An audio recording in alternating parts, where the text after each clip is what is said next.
These are some of the strategies that top brands in the e-commerce space like Dr. Squatch, Skims, Dollar Shave Club, Gymshark, and Movement are actively using to convert their email subscribers into buyers and actually turn email marketing into one of their strongest channels in terms of revenue. By the end of this video, you'll be able to use these 10 psychology tricks to convert way more subscribers into customers. The first psychology trick I want to talk about is the curiosity gap. This is how brands get you to engage with their emails by creating a mental itch that you feel like you just need to scratch. Here's how it works. Humans just hate being left hanging. When we don't know the full story, we feel this urge to find out the ending, which makes us click even when we know we're being marketed to. I've actually fallen for this before myself. Most brands would use a standard abandoned cart subject line like your cart is waiting or complete your purchase. But when I left a product in my cart at Kill Crew, which is a popular fashion brand, they sent me a subject line that said your order 36 something something. I saw it and immediately I was like, what? But it got me to click and actually engage with their email. And the email was pretty solid itself. The email showed the same abandoned products, but the subject line caused immediate curiosity, which caused me to click. Your brain absolutely hates not knowing stuff. It's like when a movie trailer shows you just enough to get you excited and then stops at the best part. If you want to use a curiosity gap in your emails, start with your subject lines. Here's how you can do it. Make sure you're not giving away the entire story in your subject line and use your preview text to add more mystery. But just don't do this all the time because people will catch on. You can save it when you have an important email. The second trick I want to talk about is scarcity. This is how brands get you to buy right now instead of thinking about it. Here's how it works. When something might not be available later, we suddenly want it way more than we did before. I've personally fallen for this again with another email. This one from Decathlon. I was waiting to get some swim trunks. They were out of stock. I signed up for their out of stock list. I finally got the out of stock notification saying that the product is back in stock. In the email, it said the number of units that were now available. And once I saw that, I was like, damn, that's not a lot. Let me go get it right now. Your brain just values things a lot more when they're limited. Here's some of the most effective ways that you can use scarcity in your emails. Number one, in your subject lines. You can use this if you have a product that's low in stock, just call it out in the subject line. Number two, low stock callouts. If you're trying to clear a specific product that's low in stock, you can just be honest and send an email about it and say, hey, only 20 left and we're not going to restock for the next season. We actually did this for one of our clients' campaigns and we cleared stock of a low inventory product. You can also do this for size specific scarcity. You can do this for abandoned cart messaging, like we've only reserved your cart for the next 2 hours. And once again, back in stock alerts, like I mentioned before. The third psychology trick that I want to talk about is urgency. This is how brands get you to buy today instead of next week. When there's a deadline, we're way more motivated to take action before time runs out. Think of how airlines use this. When you're booking a flight, you'll see a timer with a countdown that says price guaranteed for 10 minutes. And a lot of people fall for it because they don't want to lose that rate. You can be using the same sense of urgency with your emails as well. This is the same thing you'd see in subject lines with big brands. For example, if they said something like your 20% off expires at midnight, or early access ends at 9 p.m.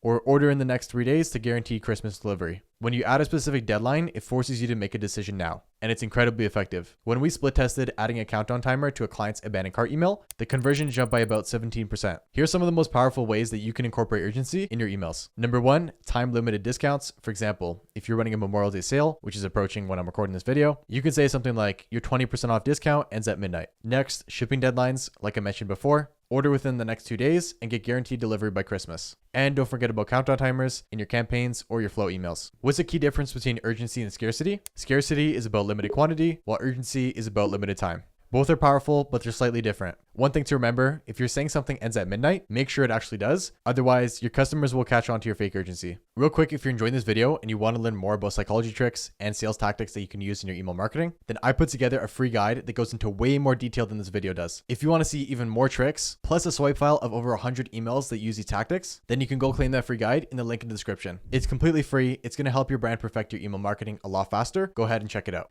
The fourth psychology trick that I want to talk about are micro commitments. This is how people and brands get you to make big decisions by taking many small actions at a time. When someone makes a small commitment, they feel compelled to stay consistent with that decision by making bigger commitments later on. Look at how free trials work. A lot of these huge companies don't ask for your credit card right away. First, they ask you for your email and to create an account, which is the tiny commitment. Then when you're using the product and getting value, they ask for the payment info. By then, you're already invested and you're way more likely to pay. Your brain loves to stay consistent with actions it's already taken. It's like when a salesperson gets you to make a lot of small yeses before asking for the big yes, which is the sale. One of the best ways I've found to implement micro commitments into your email marketing is with your pop-ups. This works so well, we basically started doing it on all our clients' websites. Instead of just asking the customer for their email, create a step that goes before that, which asks them if they even want the offer in the first place. Once someone psychologically commits to saying yes to 20% off, they're much more likely to give you their email to actually receive the offer. If you're looking to improve the conversion rate of your brand's pop-up, doing this is one of the easiest ways to improve it. The key is to make the first step so easy that anyone will take it. Once they take it, they're already on the path to the next one. The next psychology trick that I want to talk about is using thought mirroring by using your customers' exact words. This is the secret to making your customers think, this brand gets me and they understand my exact needs the moment they read your emails. Let's say you have a skincare brand. Most brands will send emails that say something like, our proprietary formula delivers unparalleled results, but your customers don't ever think or talk like that. What do your customers actually say? The best place to find this is your reviews. Using words that say something like, I was skeptical because I tried everything, but then I tried your product and it worked in 3 days. When you use the same words that your customers use back in your marketing, you're speaking directly to what's in your customer's mind. It's like you're finishing their thoughts for them. A great way to actually execute this is exporting all your reviews, get them in a CSV, and then upload them to like Claude or ChatGPT and ask it to analyze it and find common patterns. Once you do, you can see all the things that people repeatedly say, and chances are, if about 30 or 50 people are saying this one thing, then if you use it in an email campaign, for example, other people will resonate with it. Some of the best places to use thought mirroring include your abandoned cart emails to handle objections, campaign emails to highlight what customers want, campaign emails to highlight what existing customers love the most, your welcome flow, which can highlight common initial concerns people might have, and your win back emails to remind people of why they loved you in the first place. When your emails sound like the conversation that people are having in their own heads, then they're way more likely to resonate and therefore convert. Let's look at the 6th trick that makes your prices look like the obvious and best choice. This is called price anchoring.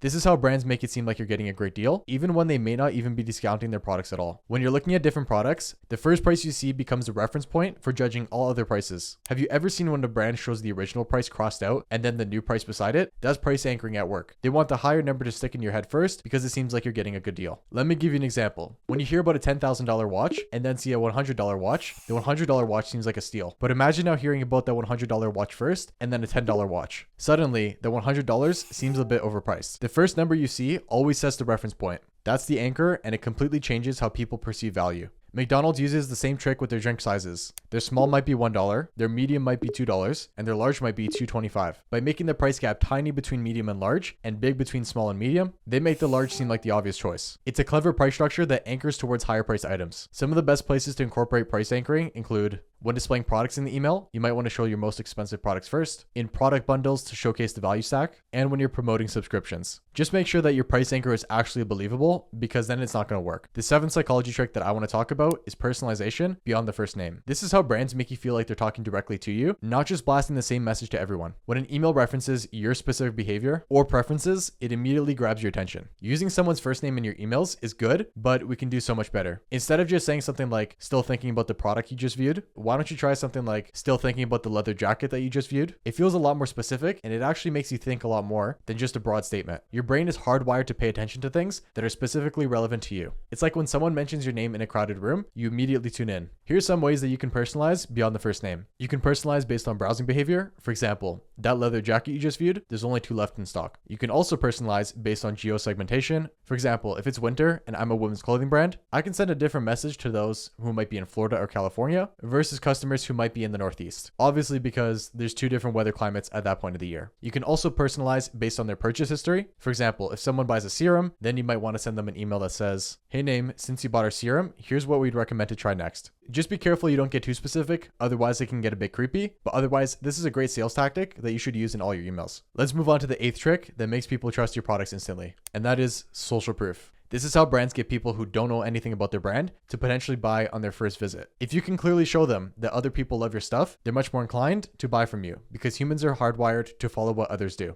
Let's just give a real life example. One of the best ways that I've seen social proof is just on Amazon. You're deciding between 2 products, product A with 50 5-star reviews and product B with 3,000 5-star reviews. Even if product A with less reviews is even cheaper, most people will still go with the product with more reviews, even if it's more expensive. This is because inherently you know that if 3,000 people said that they like this product, there's a good chance that you will too, and you won't need to worry about getting a refund, it not working, and you having to spend a lot more time and effort to solve the problem that you're looking to solve with this product. Your brain is hardwired to use other people's behavior as a shortcut for decision making. Here's how you can use social proof in your emails right now. First, you should always be incorporating some sort of reviews once in a while. You can also even do the number of reviews your brand has. For example, if you have 15,000 5-star reviews, that's even better than showcasing 1 or 2 reviews, in my opinion. You can also do your star ratings. For example, this is one of our clients. They have a 4.9 stars or 4.8 stars, something like that, which is very good. So we encourage them all the time to incorporate that in their emails. You can do before and after photos. For example, this is a great one for a hair loss product. It shows the before and after someone used the product. This also works great for skincare. I'm going to throw a screenshot up on screen now. There's a bunch of different ways to include social proof in your emails. The ninth psychology trick that I want to talk about is risk reversals. This is how brands get you to buy while removing all the risk from your purchase. It's a studied fact that most people are afraid of losing money rather than actually gaining money. Studies have shown that the pain of losing $500 is twice as bad as the gain of making $500. This is called loss aversion, and it's a powerful force in decision making. Think about it. When you actually need something and you want to buy it online, what is usually the biggest concern? Oftentimes, it's not always the price. What if this doesn't work for me? What if it isn't my size? What if it's not as good as it looks? The fear of wasting money often stops most purchases. The smartest brands don't just lower prices. They completely remove the risk with guarantees. Great ways to include this in your emails include try it free for 30 days, free shipping and free returns, 30-day unconditional money-back guarantee. And yes, I would highly encourage you to say unconditional money-back guarantee. It's going to convert a lot better, and it's going to make the customer experience so much better for your customers. These guarantees make it so much easier to sell to your customers, and you don't need to worry about discounting if you have these in place. The 10th and final psychology trick that I want to talk about is offer creation. This is how brands make the decision to buy for customers so easy. If your offer is truly great, it should remove the hesitation and make your customers feel like they're missing out if they don't buy. There are two main types of offers that we normally see in e-com. They're going to be a percentage discount offer and a dollar discount offer. First, percentage off discounts work amazing, but they work even better for lower priced products, let's say under $100. On the other hand, dollar discounts work even better for higher AOVs, perhaps over $100, because the dollar discount sounds like a lot more and more substantial than a percentage off. For example, let's just say our AOV is $500. What sounds more appealing to you? A basic 10% off like everyone else, or $50 off your purchase? Obviously, the dollar's off. I'd encourage you right now to go ahead and try the split test on your pop-up, as it likely will improve the conversion rate. There are also non-discount offers that you can try as well. For example, one of my clients has built an 8-figure business just with this free trial offer. They let their customers try their product free for 14 days, just pay shipping, and they've scaled this offer really well on just cold traffic. If you want to try out some different offers, I'm going to throw a list up on screen now. These are some of the best ones that I've used across over 75 brands and have helped my clients generate over $60 million in the process. Now that just about wraps up the 10 psychology tricks that I'd recommend you use in your email marketing to improve your sales. If you want a more in-depth breakdown of everything we just looked at, I got a free guide on all the psychology tricks and sales tactics that you'll need in your email marketing to improve your conversions, and you can find that for free in the description below. It's going to come with a 100 email swipe file of all the sales tactics that I mentioned before, so you can actually see what these look like in real time. If you want that, go claim it for free in the description below. Now, if you're serious about improving your email marketing, which I'm assuming you are if you're still watching this, then I highly recommend that you check out this video to show you exactly how you can improve your ban and cart flow starting today. I'll see you over there.